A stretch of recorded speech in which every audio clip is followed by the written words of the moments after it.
Good morning to all of you. అను ప్రియులారా, మనము ప్రాయచిత్తార్థ దినం యోమ్ కిప్పూర్ కొరకు సిద్ధపడుతున్నాం కదా. అవును, మనకు ఈ నెల 12 సాయంత్రం నుంచి 13 సాయంత్రం వరకు యోమ్ కిప్పూర్ మనం ఆచరించుకోబోతున్నాం. ప్రియులారా, దాని కొరకు సిద్ధపడుతున్న మనము ఉపవాసం ఉండడానికి కొరకు సిద్ధపడుతున్నాం. ఆ దినాన్ని మనం ఉపవాసం ఉండాలి, మనల్ని మనం దుఃఖపరచుకోవాలి. కాబట్టి మనల్ని మన యొక్క శరీరాన్ని అలగొట్టుకోవాలి.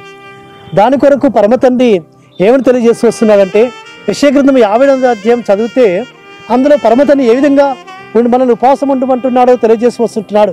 కాబట్టి ఎట్టి ఉపవాసం మనకి ఇష్టమో తెలియజేసి వస్తుంటున్నాడు.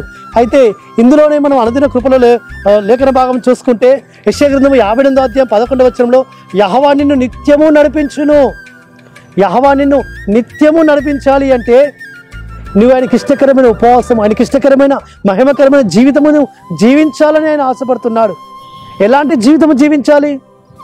ఇతరులను చూచి వాళ్ళని తిరస్కరించడము, ఇవన్నీ కూడా మానుకోవాలి.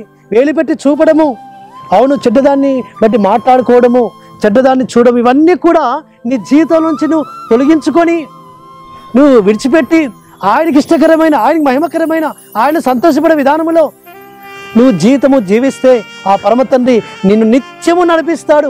నువ్వు నడవలసిన త్రోవలో ఆయన నిన్ను నడిపిస్తూ వెళ్తుంటాడు. కుడికైన ఎడమకైన త్రోవలో నువ్వు తప్పిపోకుండా, తొట్టుపడకుండా ఆయన నిన్ను నడిపిస్తాడు. నిన్ను నడిపించే నాయకుడు ఆయన. కాబట్టి నువ్వు ఈ లోకంలో ఆయనకి ఇష్టకరమైన మహిమకరమైన జీవితం జీవిస్తూ వస్తుంటున్నప్పుడు, ఆయన సన్నిధానంలో నువ్వు పరిశుద్ధమైన జీవితము జీవించడానికి కొరకు నువ్వు ప్రయాసపడుతున్నప్పుడు ఆ యెహోవా నిన్ను నడిపిస్తాడు.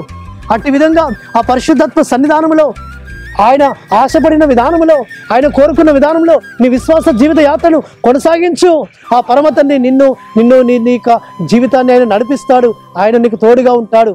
కాబట్టి నిన్ను నిత్యము విడవక ఎడబాయక నీడలో ఆయన కృప చూపిస్తూ వస్తుంటాడు.